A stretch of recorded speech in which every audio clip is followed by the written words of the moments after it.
哎呀，最近我有点 hectic 啊！我90多岁的老父亲哈，我们姐妹3个轮流去照顾，但是呢，我们都实际上是协助，家里已经有个全职的保姆，嘴上都烂嘴角了，着急上火的。为什么呢？因为跟我们家干活3年那个住家保姆啊，突然说要走。走的还挺急的，然后呢，还因为是他健康的问题啊，他要做这个肠镜检查、胃镜检查，要做这个那的血液检查什么的，所以他还要经常去看病啊，所以他说他不行，他干不了了，他就想回老家这种，这当时就很突然哈，你知道吗？因为虽然我们有3个姐妹哈，有一个还在工作，但是我们平时呢每天都有一个人去，只是说辅助他一下子，带我爸出去散个步啊，照顾吃一下午饭，其他的事情多数都是这个在家全职保姆来负责。所以他突然一走，其实很重要的一个挑战就是说晚上，因为我爸会起来2到3次，或者4到4次，有时候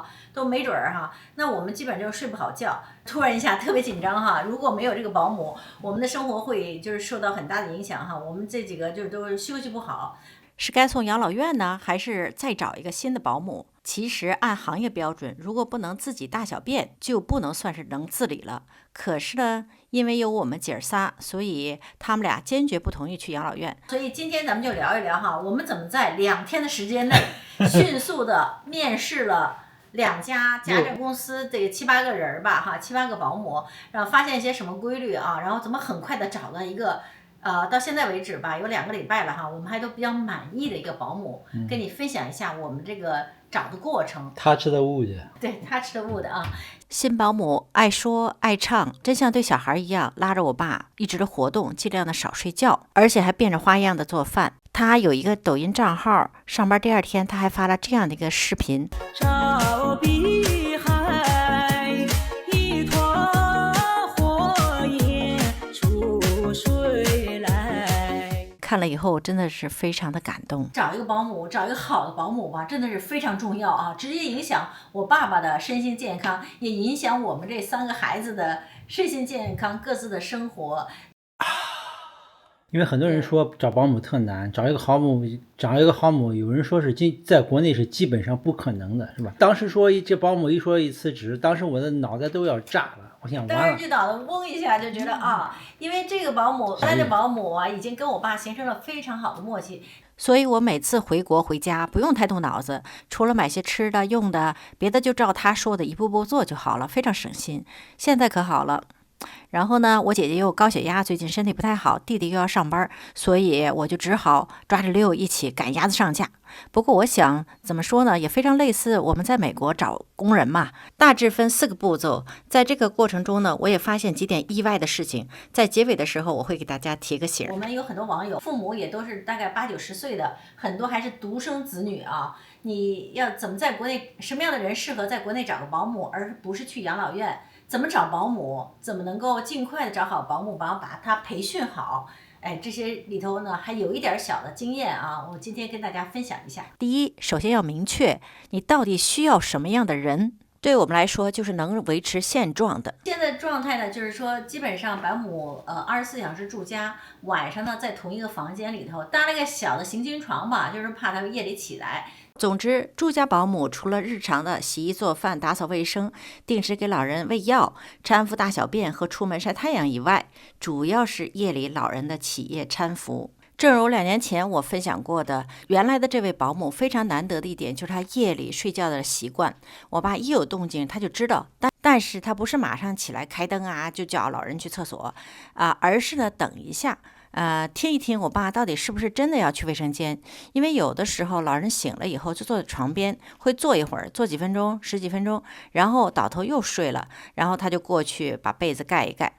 所以呢，他很会见机行事，保存他的体力。顺便说一句，现在老年人晚上这个年龄的基本上都开始用拉拉裤了。然后呢，我又买了好几个这个不同尺寸的尿不湿这种床垫，所以对尿床尿裤子的压力已经小多了。那我们呢，作为孩子呢，我们就是轮流去哈，比如说，他去礼拜一、礼拜二，我去礼拜三、礼拜四、礼拜五，我值班3天。我弟弟周末回来盯班。但我们所谓的值班，就是基本上我们早上，比如说9点多去，我通常会买点菜，因为保姆也没时间买菜，他自己也不愿意买菜，各种吃的东西都是我们家来负担，都是我们几个姐妹轮流买。然后到那儿带着我爸出去遛一个弯儿，然后呢中午吃饭，保姆做饭哈，我们也就在那儿吃了。下午一般睡个午觉，完了2、3点，有时候会天气好，我们也可能再出去一趟，不然的话呢，我们可能就3、4点钟，我们一般就回自己的家了。这样呢，保姆就盯着晚上和其他的时间，所以最重要的这个保姆一定要能起夜，睡得不能太沉，也不能太轻。如果有老人家起来，你要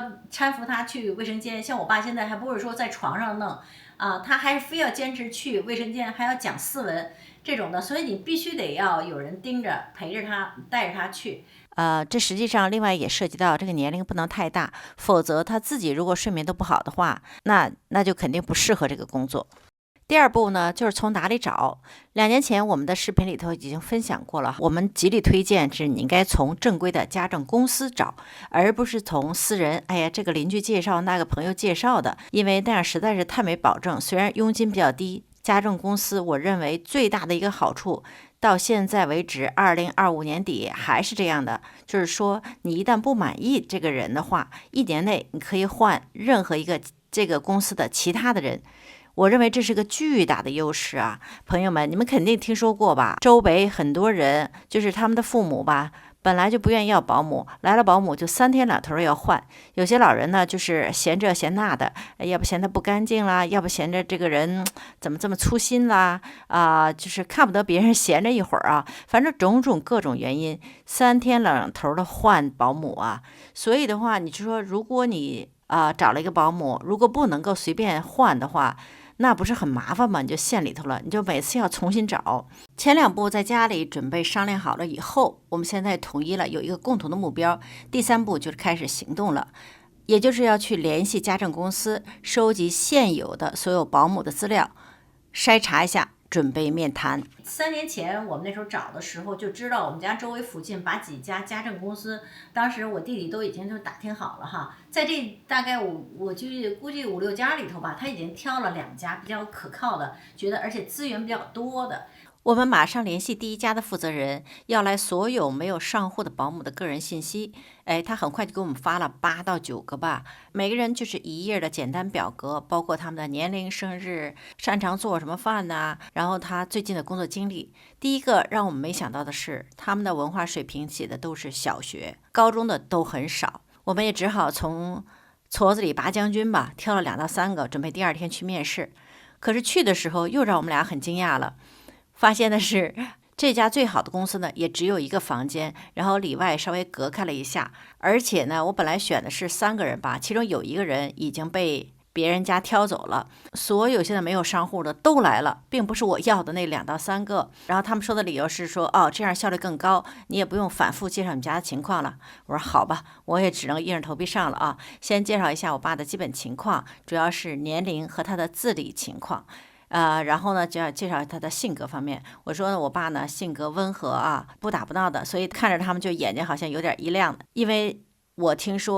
我们的保姆说，有很多老人会拿着拐棍指指点点的打保姆，或者口出粗话这种的哈，让他们心里非常不好过。后来进一步的聊呢，我们发现他们都是50到60岁的原来农村的妇女，多数是东北和北京附近的陕西啊、河南啊什么这些省市的。让他们问问题的时候，他们问的最多的是他能干这个吗？他能干那个吗？因为这个自理能力直接决定了价格，不能自理的当然会更高一些。我当时还在琢磨，这个公司有没有专业的评估人士来评估老人的这个自理能力，其实是没有的。这种小公司哈，他们只是说听你说怎么样，然后他会简单问你能不能大小便，能不能吃饭，就这些问题。那我们也就老实说，我爸呢现在其实还可以勉强属于就是说半自理，因为他吃饭完全没有问题，大小便呢是有的时候知道，有的时候不知道。后来我在结尾的时候像我们面试一样问，你们有没有什么问题？结果他们有的人这时候就能看出性格的差别很大，有的人就会说他有什么担心哈，他就问出来。比如说有的说能不能用洗衣机洗衣服呀？我觉得这个问题很怪啊，在2025年还会有这种问题啊。还有的问是每天的休假情况，按法定规定呢，他们1个礼拜可以有1天的休假每年呢有11天的国家规定的法定休息日。这之外呢，你就要额外付钱了。有1、2个人吧，你就发现呢，就几乎一句话不说，就是笑一笑啊，点点头啊，看着你或干嘛的。就有的人就是特别闷的那种啊，怎么说呢？所以就看你喜欢什么样的性格了哈。我们觉得呢，像我爸现在本来就比较内向，不太爱说话的呢，我们现在就希望找一个能够性格开朗一点的。另外，我们还有几个意外的发现，就是说，不是所有的人都有老人护理资格证。有一个呢是幼儿教育证书，当时我就在面试的时候我就问他，我说这是什么意思哈？为什么没有这个老人护理证？然后呢，他们的负责人就替他们回答，就是说所有我们的保姆都有这个培训，当然有的没有国家认可的证书，但是呢，这个幼儿教育证书实际上有更高的含金量。所以我就后来明白了，这个负责人其实就极力推荐那个阿姨，就是因为她呢有幼儿教育证呢，是通过正儿八经的考试啊。实际上照顾老人呢，到后边实际上也跟照顾小孩差不多。实际上这就是我们最后要的那个人。另外呢，我发现呢，我看着比较合适的2个人吧，大概都是59、60岁了。我就问这负责人，我说：“哎呀，咱们不是就说，因为我说我爸这个年龄，晚上睡觉这个情况哈，所以我们希望找一个相对年轻一点的，40多岁那个人显然已经被人家挑走了哈。”他说：“哎，没事儿，这人根本不到60岁，他是58岁，他的身份证上好多都是有错误的。”我后来跟他们私聊，他们才告诉我说，很多人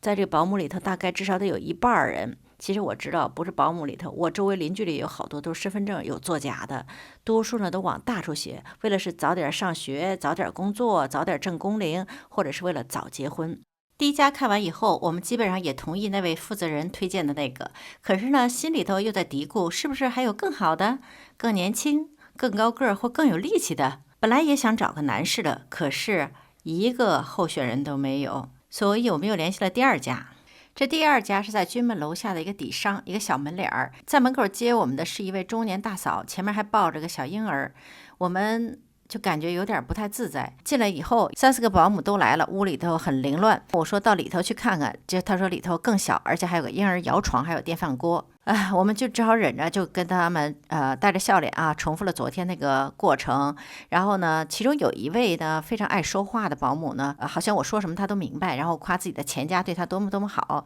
可是呢，说像我爸这种情况呢，不能够叫半自理，夜里起夜呢，照顾着非常不容易，应该改成升降床，应该加栏杆。最后实际上他就想说要加工资，这让我们就觉得就是很不舒服哈。因为昨天那家几个保姆，当我提到夜里需要起夜照顾老人去卫生间的时候，他们都说那都是很正常的，而且表示出来就是说这就是主要雇保姆的重要的一个原因。是啊，平时白天我们也可以照顾，主要是晚上嘛。所以我们简单说了几句也就走了。这几个人呢，感觉是不仅要挑活，而且主意特别多，让我们改这个，让我们改那个的，而且还直接想要加500块钱。那个负责人刚开始呢给的价格跟第1家是一样的，可是后来也就跟着这个保姆追风到要加500块钱。我们俩想拉倒吧，我们还是昨天看上的那个人还是不错的，所以回去马上进行最后一步，签约。签合同主要是谈好价钱和公司的提成，其他都是用标准的模板了。我们也打听了另外几家，根据我爸的情况，当地公认的保姆月工资市场价就是5500，比原来的保姆多了200块钱。我们最近其实也给原来的保姆也提了价了，也快到这个数了，所以我们就欣然接受了。这家家政公司要求提取半个月的工资作为管理费，然后再从保姆的第1个月工资里拿走20%，以便他们给保姆开始买这个事故意外保险。3年前的时候，这家可只用了1000块钱的手续费啊，现在这方面的管理费看来是涨了不少。但是我们也打听了其他家的那个管理费，有的收10%啊，20%也有更高的收整月工资的，所以呢，他这也大概是中间吧。我们也就觉得没有更好的选择，因为又担心这个看着还不错的这个有幼教执照的这个呢，又怕被别人挑走，所以我很快就和家里商量，几个小时我们就决定了，赶快打电话签约。总结一下，北京住家保姆的月工资大概是5000到8000，取决于老人的自助能力，照顾1个人还是照顾2个人。我听说呢，照顾2个人呢是每个人的平均工资就要低一点，通常的是在7500到8000。这里当然包括了每周要让人家休息1天和11天的国家法定假日。另外呢，如果假期的时候需要让保姆加班的话，不给人家休息的话，需要付3倍的工资哦。当然，这个只是给大家一个参考啊，这个行情都是随时变化的，也可能你觉得这个比较便宜，但至少这是我们了解的范围内的价格。最后总结几点让我们惊讶的地方，以便海外华侨熟悉下国内保姆的行情。第一，这些人的 demographics， 就是他们几乎都是来自附近省市农村的50到60岁的妇女，50岁以下的很少，60岁以上的也不多。所以呢，我们要设置好你自己的期待值和沟通的方式要适当。第二，他们不介意在客厅和卧室里装摄像头，这个我知道在欧美这些国家里头肯定都会觉得怎么能提出这个要求呢？但是我在面试的时候就跟他们说了一点，因为我知道这是非常普遍的，在客厅里和老人的卧室里头都安有摄像头。那像我爸这个情况，实际上保姆要跟我爸在一个房间里住，但是他们也都说 OK， 他们都没有什么反对意见。第三，他们对生活条件要求不高，比如说啊，我听说很多保姆都是睡在厅里的沙发上的，没有自己单独的床。我们家是提供一个在我爸房间里的一个小的单人床，所以呢还比普通条件好一点的。第四，多数保姆在本地没有住宿的地方，他们周末可能会回到家政公司去休息。那么呢，我听说一晚上要交20到30块钱一个床铺，我不知道是不是上下铺了哈。所以以前我们家那个保姆1个月才休1天，但是那一天我们并没有要求他干活，因为不然的话你要额外给他工资。他呢在家里休息，简单做做饭，这样呢就互相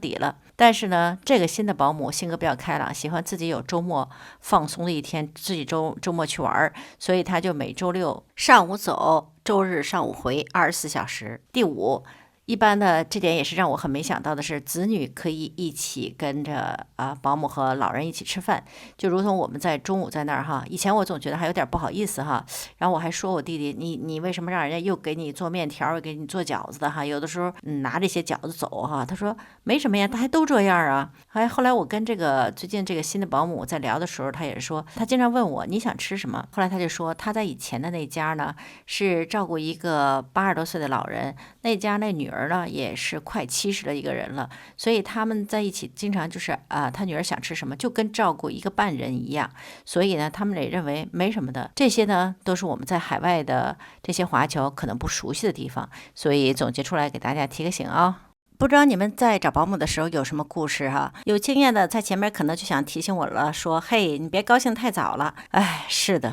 就像很多人对待工作一样啊，时间长了就疲了。我们这保姆的这个新鲜劲儿啊，整天带我爸玩这玩那的这个劲头呢，很快过了1个月也就慢慢的就淡了。哎，也没办法，这个年龄了就是很难控制。不过这个保姆呢，好在我们觉得只要大的方面能够做得好就不错了。她做饭还算努力，然后呢精力充沛，中午呢有的时候都不睡觉，而且从来没有抱怨过晚上没有休息好啊。